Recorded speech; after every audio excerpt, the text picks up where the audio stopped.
Mimpi, apakah itu nyata?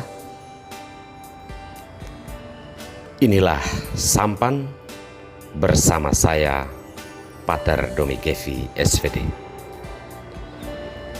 Bapak, Ibu, saudara-saudariku yang terkasih, dimanapun Anda berada saat ini.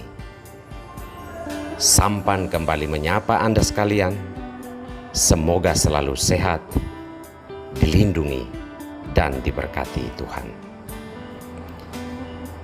Saudara-saudariku terkasih, seorang visioner atau idealis, dia akan mengatakan kita perlu bermimpi. Bahkan dia mengajak kita untuk bermimpi saat kita sedang berjalan. Apa yang dimaksudkan adalah perlu ada daya kreasi yang mendorong kita untuk mencapai maksimalnya kemampuan kita sebagai seorang manusia. Mengapa demikian? Karena kita diperlengkapi dengan berbagai macam talenta untuk bisa dimaksimalkan. Sedangkan dalam dunia tradisional, mimpi itu selalu membahasakan sesuatu, terutama mimpi-mimpi saat kita sedang tertidur. Tetapi apakah mimpi-mimpi yang demikian itu dapat dipercaya? Atau apakah itu akan nyata? Tak satu pun kita yang dapat mengetahuinya. Bagi orang yang seorang pekerja keras, ia mengatakan bahwa mimpi-mimpi demikian itu hanyalah orang yang pemalas atau kurang kerjaan. Saudara-saudari terkasih, hari ini sabda Tuhan tidak sedang mengajak kita untuk menafsir mimpi, bermimpi, atau hidup dari mimpi.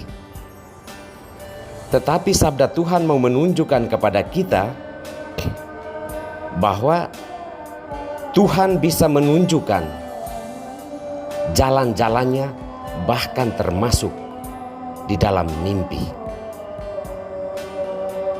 Dalam bacaan pertama, kita mendengar Daniel menceritakan mimpinya tentang runtuhnya kerajaan-kerajaan dunia, terutama Nebukadnezar.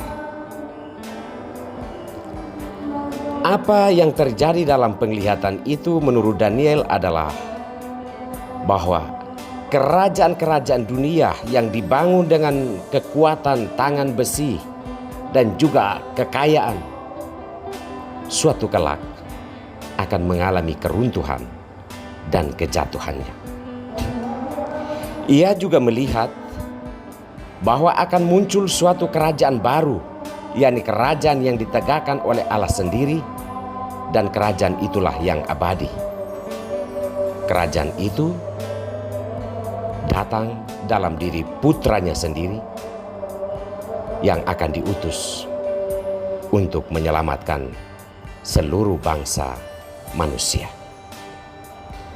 Dalam penegasannya kepada Nebukadnezar, Daniel yakin bahwa mimpi dan tafsiran mimpinya itu sesuatu yang benar dan dapat dipercaya. Dalam bacaan Injil, kita mendengar tentang kekaguman banyak orang terhadap bait Allah yang begitu megah, bangunan bait Allah yang begitu megah. Dalam kekaguman itu, Yesus berbicara kepada mereka bahwa akan tiba saatnya semua kekaguman itu terhadap bait Allah itu akan hancur. Bait Allah itu akan jadi reruntuhan. Dan itulah pertanda bahwa kerajaan Allah hampir tiba. Yesus mengajak mereka, para murid, dan juga mengajak kita sekalian untuk berjaga-jaga dan membangun hidup kita jangan di atas dasar kekaguman, tetapi di atas realitas kenyataan hidup. Membangun hidup di atas kekaguman itu seolah-olah kita sedang membangun mimpi-mimpi liar yang tidak bisa dipercaya kebenarannya. Tetapi membangun hidup di atas kenyataan, kita akan berhadapan dengan pengalaman-pengalaman pahit seperti peperangan, bencana alam, penyesatan, dan berbagai hal yang menyesakkan. Berhadapan dengan itu, Yesus meminta kita untuk tetap berdiri teguh di atas keyakinan kita, kepercayaan kita kepada Allah, bahwa kerajaan Allah itulah yang abadi. Maka jika kita mau bermimpi, bermimpilah tentang kerajaan Allah, atau bermimpilah bahwa kelak kita harus tergabung di dalam kerajaan Allah.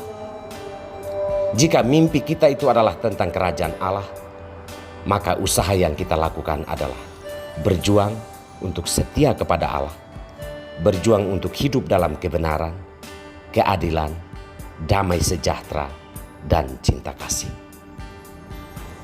Saudara-saudariku terkasih,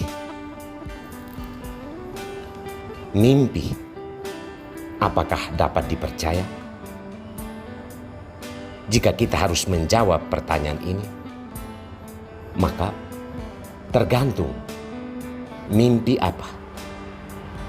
Apakah mimpi itu adalah idealisme liar untuk membangun kerajaan duniawi sampai melupakan Tuhan?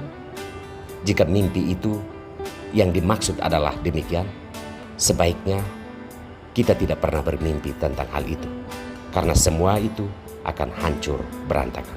Tetapi jika yang kita mimpikan adalah kerajaan Allah, marilah kita menghadapi kenyataan hidup penuh perjuangan, tantangan, tetapi kita tetap setia kepada Tuhan dan jalan-jalannya.